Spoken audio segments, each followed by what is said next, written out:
जैसे हमारे गाँव में या घर में कोई भी त्योहार और फेस्टिवल आता था, तो वैसी खुशियाँ नहीं होती थी जैसे दूसरे घरों में होती थी। एक तो परिवार बड़ा था, दूसरा इनकम कम थी। तो जितनी मेरे से हो सकता था फादर के लिए हेल्प, वो मैं करता था। क्योंकि फादर की एज बहुत हो गई थी। तो ये थॉट मेरा काफ़ी यंग एज से आने लगा था कि मेरे को जितना जल्दी हो सके इससे गरीबी से बाहर निकलना है। क्योंकि हमने गरीबी जो देखी है बहुत ही करीबी से देखी है। तो मेरी काफ़ी यंग एज में शादी हो गई थी, जैसा कि पहले हुआ करती थी। 16 साल की एज में मैं 2006 में मुंबई आ गया था।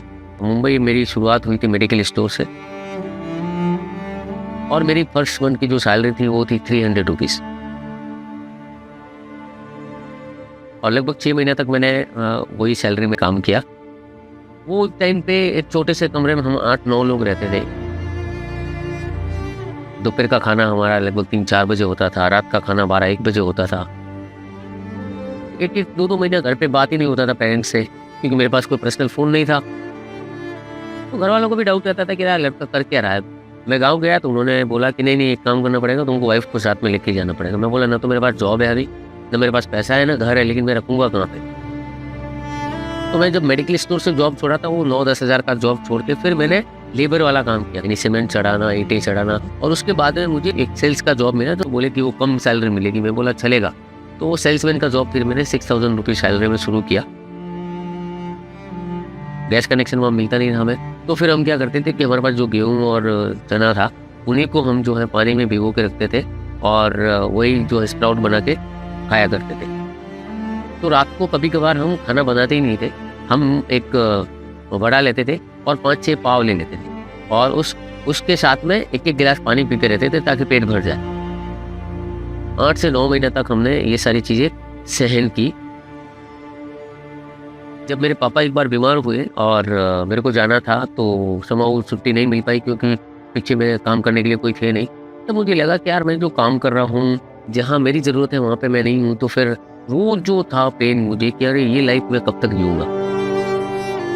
जब फादर का ट्रीटमेंट चल रहा था, पैसा उधार लेके आए थे 25,000, और हॉस्पिटल में उन्होंने बोला कि इनको एडमिट करना पड़ेगा, 45,000 पे करना पड़ेगा, और मेरे पास इतना पैसा नहीं था। तो मैं हॉस्पिटल से बाहर आ गया और पेड़ के नीचे बैठ के जितने भी मोबाइल्स में नंबर थे मेरे कॉन्टैक्ट लिस्ट में, सबको फ़ोन करना शुरू कर दिया कि मेरे को पैसा चाहिए। अगर मैं आजकल तक मेरे को पैसे नहीं मिले तो मेरे पापा मेरे पीछे नहीं रहेंगे। जिनके पास जितना पैसा हो सकता था उन्होंने दिया। किसी ने 5% में भी दिया, किसी ने 2% में। तो लगभग 8 लाख रुपए खर्च हो गए हमारे 8-10 दिन के अंदर। मेरे साथ में जितने भी चैलेंजेस आ रहे थे बैक टू बैक, तो एक चीज़ समझ में आई कि जो मैंने पढ़ा था, जितना बड़ा संघर्ष होएगा उतनी बड़ी जीत होगी। लेकिन मेरे पेरेंट्स की एज 65 प्लस हो गई थी। मुझे लग रहा था मेरे पास तो बहुत टाइम है, लेकिन माँ बाप के पास इतना टाइम नहीं है। मेरे जो ग्रेड अप्लाई है सागर बामरी सर, उनका रात को सोशल मीडिया के थ्रू मैसेज आता है कि राम आपसे मिलना है। फर्स्ट मुलाकात हमारी हुई वेस्टीज ऑफिस में।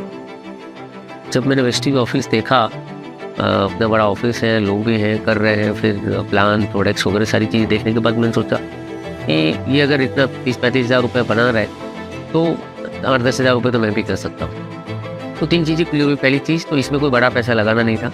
दूसरा ये था कि यहाँ पे अगर मैं सक्सेस नहीं भी हुआ तो मेरा कोई नुकसान नहीं था। तो पहले महीने जो मेरा चेक था 350 रुपये, फिर दूसरे महीने 1000, तीसरे महीने 14,000। तो जैसे ही 14,000 का चेक देखा मैंने तीसरे महीने का, तब मुझे रियलाइज़ हुआ कि यार मेरे को 14,000 की सैलरी तक पहुँचने में जॉब में 8 साल लगा था, और यहाँ पे 3 महीने में हो गए, तो बहुत कुछ कर सकता हूँ। यानी मैं जो सोच के आया था गाँव से मुंबई, वो यहाँ पे सारी चीज़ें कर सकते हैं आने वाले 2 से 3 साल में। मेरा ड्रीम था कि यंग एज में मेरे को रिच एंड रिटायर होना था। तो वो जो लाइफ थी वो मुझे दिख रही थी। लाइफ में कुछ भी बड़ा अचीव करना है तो उसके लिए प्राइस पे करना पड़ेगा। हमने इस बिजनेस को हमारी लाइफ में फर्स्ट प्रायोरिटी पे रखा। लगभग साल भर में मेरा जो है कर्जा पूरा ख़त्म हो गया था, क्योंकि हर महीने जो है वेस्टेज से इनकम जो है मेरी ग्रो करके आ रही थी। तो पापा को बहुत खुशी हो रही थी, और उनका बेटा 1 लाख रुपए कमा रहा है, ऐसा लोगों को बता रहे थे वो। जब मैं गांव जाती थी मेरे पास 500 रुपये नहीं रहते, लेकिन आज जाती ना तो 40 से 50 हज़ार रुपये मेरे पास में रहते हैं। शादी के बाद हम 1-1 साल तक घर पे नहीं जाता था। अब जो है मोस्टली हर एक दूसरे महीने में मैं गाँव जाता हूँ और 1 हफ्ता रहता हूँ माँ के साथ में। हम इतने पढ़े लिखे नहीं है कि हमारे बच्चों को पढ़ाए, बट हमारे बच्चे फिर भी अब फर्स्ट या सेकंड आते हैं क्लास में। क्यों? क्योंकि हमको पढ़ता देखते हैं, हम मेहनत करते हैं, उस मेहनत में बच्चे अपने काम में मेहनत कर रहे हैं। जो संस्कार है बच्चों में डिलीवर हो रहे हैं, सुबह में खेलना है, मॉर्निंग वॉक से लेके छोटी छोटी चीज़ें जो है हम बच्चों के साथ में मिलकर पूरा फैमिली करते हैं। जो मेरे पास नहीं था आज मेरे बच्चों के पास है।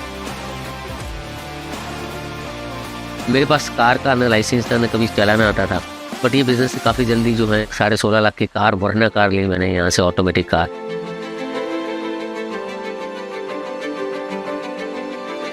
ये बिजनेस जो है आग के ऊपर चलने के जैसा है। जितना स्लोली आप चलेंगे उतना ही आपको पेन होएगा, तकलीफ होएगी। अगर ये बिजनेस में सक्सेस होना है तो एक चीज़ समझ ली थी मैंने, अपने आपको 3 साल के लिए अनकंफर्ट कर दीजिए तो लाइफ टाइम के लिए कंफर्ट हो जाएंगे। लाइफ का आगे का गोल है कि जो मेरे जैसे लोग हैं, जो ऐसी स्थिति से गुजर रहे हैं, मैं उनकी जाके हेल्प करूं और वो भी अपने जो है ड्रीम फुलफिल कर सके। सो फ्रेंड्स, आपने हमारी स्टोरी सुनी और इतने सारे चैलेंज के साथ में हमने बिजनेस को बिल्ड किया, डटे रहे, कमिटमेंट के साथ में बिजनेस को किया और आज यहाँ तक पहुँच गए। हाय फ्रेंड्स, मेरा नाम रमन सोलंकी है। मेरा नाम ममता सोलंकी है और हम वेस्टीज विद विनिंग टीम में highest level double universal crown director achieve किया है। और ये बिजनेस में मैं मेरा हस्बैंड का सपोर्ट करती हूँ और ये बिजनेस से मैं और मेरी फैमिली बहुत खुश है।